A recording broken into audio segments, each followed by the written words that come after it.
నమస్తే అండి. Welcome to tree media devotion.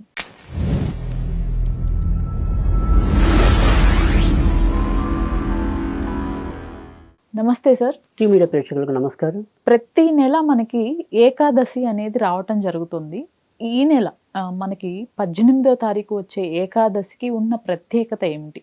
అంటే ప్రతి నెల కూడా ఒక్కొక్క ఏకాదశికి ఒక్కొక్క మరి నామ కూడా ఉండటం అనేది ఉంటుంది. అంటే విజయ ఏకాదశి అని, సఫల ఏకాదశి అని, వరుదిన ఏకాదశి అని ఇలా రకరకాలుగా మనకి ఏకాదశుల యొక్క పేర్లు కూడా మరి పురాణోక్తలు పేర్కోవటం అనేది నిర్వచించడం అనేది జరిగింది.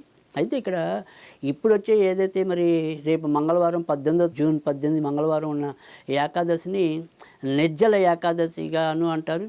అలాగే భీమ ఏకాదశిగా కూడా కొంతమంది పేర్కోవటం అనేది ఉంది.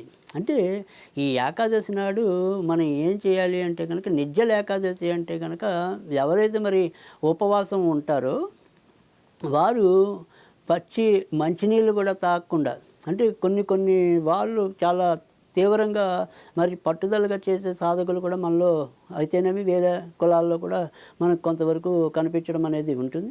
అలా ఈరోజు ఈ నిర్జల ఏకాదశి అనేది ఏదైతే ఉందో దాన్ని మరి మనం ఏదైనా సరే పూర్తిగా నీటిని త్యజించి ఈ ఏకాదశి ఉపవాసం ఆచరించాలని చెప్పి పురాణాల్లో పేర్కోవటం అనేది అయితే ఉంది.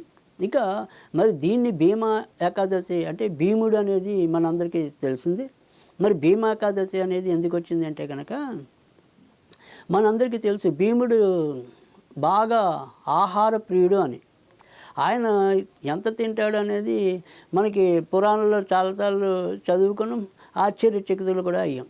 అలాంటి మరి ప్రతిరోజు కూడా టన్నుల కొద్దీ భుజించే భీముడు ఏడాదికి ఒక్కసారైనా సరే ఉపవాసం ఉండు, తద్వారా కొంత ప్రయోజనాన్ని పొందు అని చెప్పి మరి శ్రీకృష్ణుడు చెప్పడం, అప్పుడు ఇదే రోజు ఆయన ఉపవాసం ఉన్నాడని చెప్పి దీన్ని మరి భీమ ఏకాదశిగా కూడా పేర్కోవటం అనేది కూడా ఉంది. ఇక్కడ ముఖ్యంగా ఈ మంగళవారం 18వ తారీఖు అనేది కొంత మరి సూర్యోదయానికి ఈ ఏకాదశి అనేది ఉంటే తర్వాత దాన్ని మరి తదనంతరం వచ్చేదైతే కనుక మరి ద్వాదశి, ఈ రెండు కలిసిన వాటిని ఈ ద్వాదశి ఏకాదశి రెండు మిళితమై వచ్చిన ఏదైతే రోజు ఉంటుందో ఆ రోజున వీళ్ళు వైష్ణవులు ఎక్కువగా మరి ఏకాదశిని పరిపూర్ణంగా స్వీకరించడం అనేది, ఆ రోజు వీరి మరి ఉపవాసాలు ఉండడం అనేది కూడా ఎక్కువ చేయటం అనేది కనిపిస్తుంది.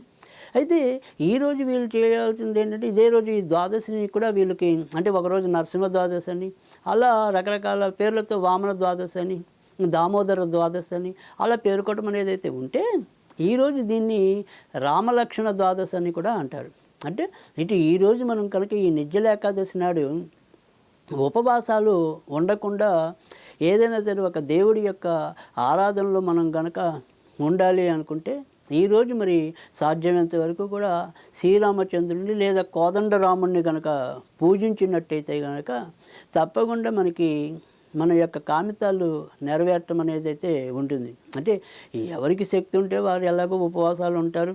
పైగా ఎన్నో ఏళ్ళ నుంచి ఈ ఉపవాసాన్ని ఆచరించే వాళ్ళు కూడా ఉంటారు. అందులో అయితే మనకి ఎలాంటి సందేహం కూడా లేదు.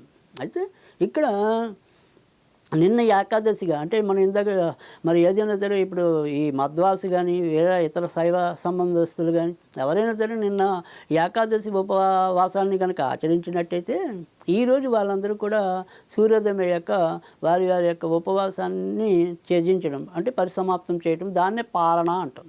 సో ఆ పాలనాది కార్యక్రమాలన్నీ కూడా ఈరోజు చేస్తారు.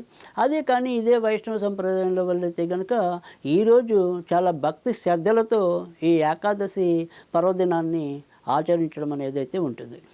సరే, ఈ ఏకాదశి పర్వదినాన్ని మన సామాన్యులు ఎలా పూజించాలి, ఎలా ఆరాధించాలి అంటే కనుక ఖచ్చితంగా శ్రీరాములు అంటే కోదండరాముడు అనేది ఏదైతే ఉంటుందో, అంటే రాముడు, లక్ష్మణుడు, సీత, ఆంజనేయుడు కలిగిన చిత్రం అనేది మనం అందరం కూడా చూస్తూ ఉంటాం.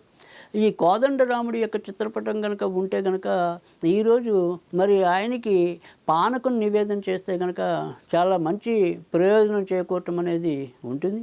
అలాగే ఇదే రోజు మరి ఏదైనప్పటికీ కూడా మరి హనుమత్ సీత లక్ష్మణ భరత శత్రుఘ్న పరివార సమేత శ్రీరామచంద్ర పరబ్రహ్మణే నమః.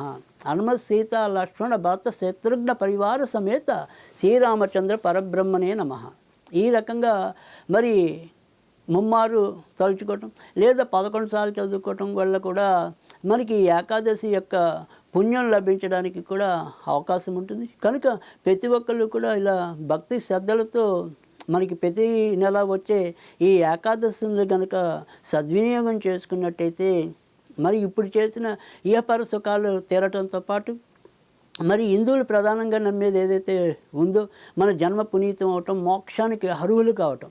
సో ఈ జన్మ పునీతం అవ్వాలి అన్నా కన్నా లేదా అలాగే మోక్షానికి అర్హత మనం సంపాదించాలన్నా లేదు మరి జాతకాల రీత్యా ఉండే వివిధ శాపాలు అనుకోండి లేదా మన యొక్క చెడు కర్మలు అనుకోండి వాటి వల్ల పడుతున్న మనకి ఇబ్బందులు అనుకోండి.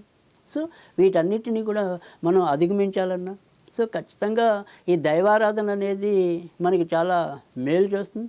కనుక నమ్మి చెడిన వాళ్ళు లేరు. కనుక ఆ రకంగా కనుక మనం నమ్మి కనుక ఈ ఏకాదశులన్నింటినీ కూడా చేసుకుంటూ వస్తే చాలా చక్కటి పుణ్యం లభించడానికి మరి ఎంతో కొంత మనం సత్ప్రవర్తన, క్రమశిక్షణ వాటిని కూడా స్వీకరించడానికి కూడా అవకాశం ఏర్పడుతుంది. కనుక ఆ రకంగా ఈ రకంగా మరి 2 రకాలుగా కూడా ప్రయోజనం లభిస్తుంది అనేది నిర్వివాదంతం. కనుక ఈరోజు ఈ నిర్జల ఏకాదశి లేదా భీమాకాదశిని ఈ రకంగా చేసుకుని మరి మంచి పొందాలని నా పరిపూర్ణమైన ఆకాంక్ష.